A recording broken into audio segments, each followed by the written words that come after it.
Hello everyone, I'm Bridget Casey. I am the education coordinator for Altenew and I'm very excited to do a make and take here today. Today what we are showcasing are our acrylic markers, which are amazing.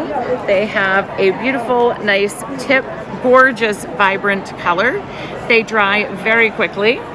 Also put the cap on the back, which is one of my favorite little things about these markers. But I think we're gonna share the kit. There's also some color by number sheets.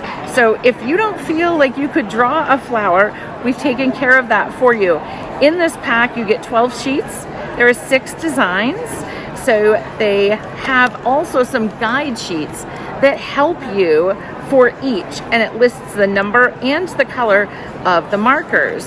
So we have that, and then we also have the apple blossom, and the previous one was the fuchsia.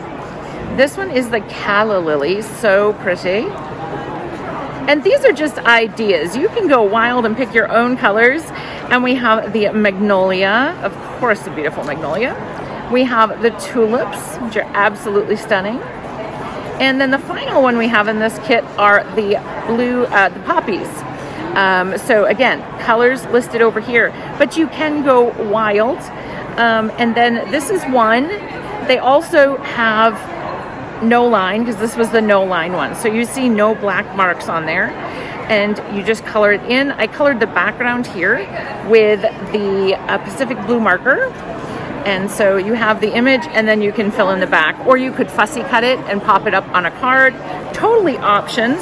So let's show you. We have the two, I have grayed out ones here.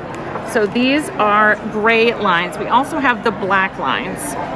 So the black lines would be, we've used all of our black lines. Let me open another right here for you to show you the black lines.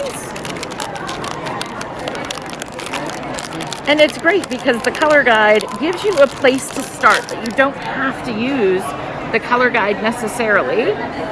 So there we go. So there is one that has the black lines, and then here's one that has the gray lines. So if you're new to the markers, I recommend the black lines just so you can get a feel for the markers. And then once you have ventured out a little bit and you played with the markers some, highly recommend the gray one because you get a beautiful look without that black line. Although I know some stampers prefer that black line, they like having that outline image there. So you have both choices.